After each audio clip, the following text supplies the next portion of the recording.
नमस्कार मित्रों, आप देख रहे हैं सचनामा विद सुनील बैरागी। मित्रों, वीडियो के थंबनेल से आप समझ चुके हैं कि आज के वीडियो इतिहास पर आधारित होने वाला है।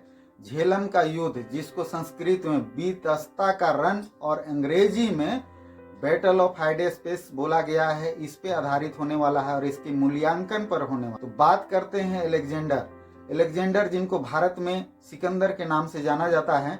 उनके पिताजी फिलिप द्वितीय और माता जी का नाम ओलंपिया था।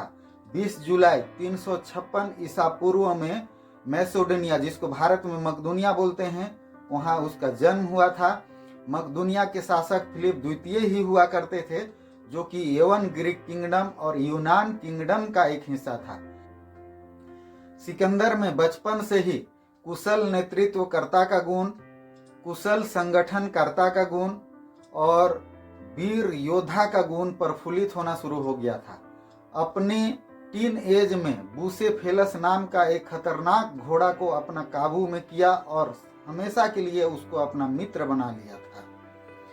336 ईसा पूर्व में राजगद्दी संभाला और अपने सैन्य शक्ति का सेनापति सेकुलस निकेटर के साथ विश्व विजेता बनने के उद्देश्य से मिस्र, जिसको इजिप्ट के नाम से जाना जाता है, वहां आक्रमण किया और विजय प्राप्त किया। तत्पश्चात बेबीलोन पे आक्रमण किया और वहां भी विजय प्राप्त किया।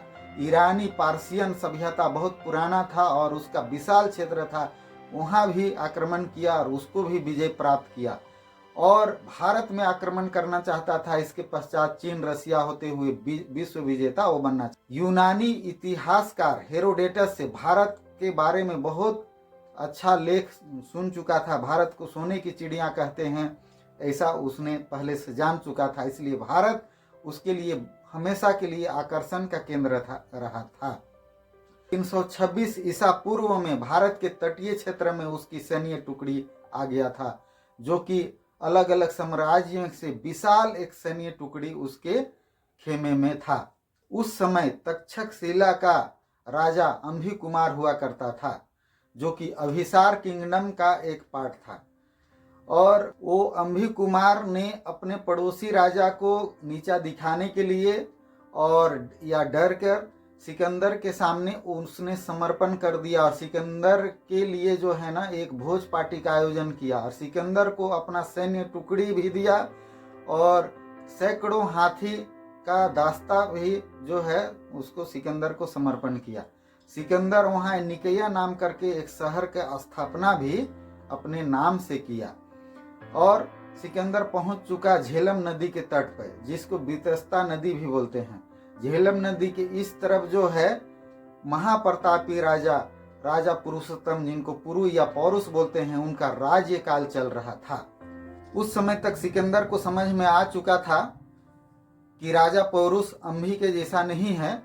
वो प्रतापी राजा है, स्वाभिमानी राजा है, अपना स्वाभिमान से समझौता नहीं कर सकता है, लेकिन उसके पास बड़ी सैन्य शक्ति है और हाथी घोड़ा से लैस। उस समय तक सिकंदर को समझ में आ गया था कि राजा पोरस ये साधारण व्यक्ति नहीं है, वो महान योद्धा है और कोई अपने स्वाभिमान से समझौता करने वाला नहीं है।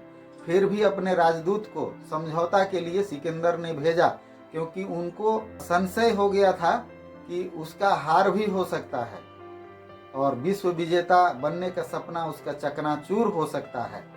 अतः समझौता के लिए अपने राजदूत को भेजा। राजा पोरस ने समझौता का प्रस्ताव को अस्वीकार कर दिया, क्योंकि सिकंदर से समझौता करने का मतलब था कि अपने स्वाभिमान को गिरवी। सिकंदर कुछ दिनों तक वहां प्रतीक्षा करता रहा और सामने से नहीं जाके वहां से 25-30 किलोमीटर के दूर नदी को उसने पार किया, तो उसका भिड़ंत राजा पोरुष के पुत्र से हुआ और राजा पोरुष के पुत्र को उन्होंने पराजय कर दिया। तत्पश्चात राजा पोरुष से उनका भिड़ंत हुआ और सिकंदर पहली बार इतनी बड़ा हाथी का सैन्य टुकड़ी से उसका सामना हुआ था।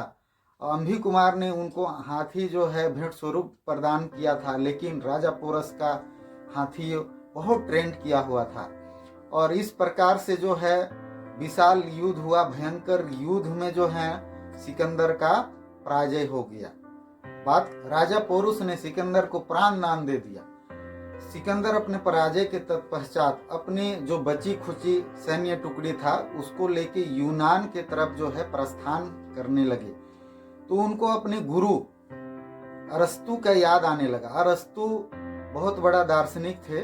उन्होंने सिकंदर को समझाए थे कि अगर भारत में जाते हो तो वहाँ जाओ उसको जीतने के लिए नहीं, भारत में जाते हो तो वहाँ जाओ वहाँ प्राप्ति के लिए, ज्ञान प्राप्ति के लिए, बौद्धिक सांस्कृतिक गुणों का अनुसरण करने के लिए जाओ।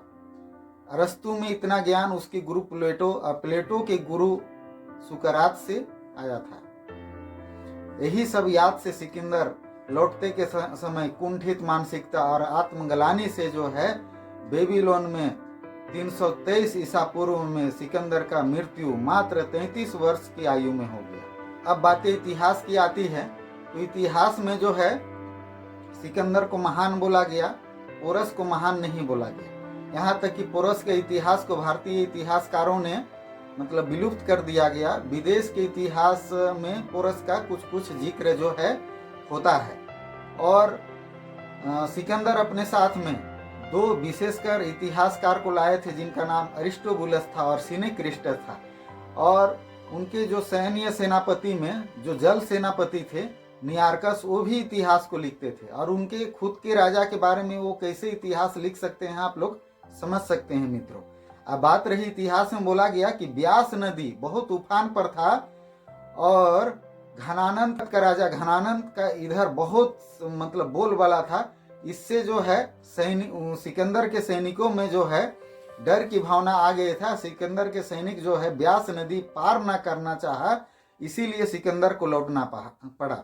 लेकिन मित्रों आप जानते हैं घनानंद एक मगध का ऐसा निरंकुश राजा था और व्यभिचार राजा था और डरपोक राजा था, जिसको राज सिंहासन से चाणक्य जी ने अपदस्थ करके चंद्रगुप्त मौर्य को राज सिंहासन सौंपे थे। तो इस तरीके से घनानंद की वीरता का बात करना ही इतिहास में जो है बेकार है, क्योंकि सिकंदर का पराजय को छिपाने के लिए जो है घनानंद का वीरता को जबरदस्ती डाला गया ताकि सिकंदर को जो है ना विश्व विजेता बोल दिया जाए। इस तरीका से जो है सिकंदर हार गया था और जो जीता वो सिकंदर नहीं, जो जीता वो पोरस, ऐसा लोकोक्ति होना चाहिए था। लेकिन अभी तक जो है इतिहास में भ्रमित हैं लोग। और तो मित्रों मैं यही सब बात आप लोग के समक्ष रखने वाला था कि जो जीता वो सिकंदर नहीं, जो जीता वो पोरस। धन्यवाद मित्रों।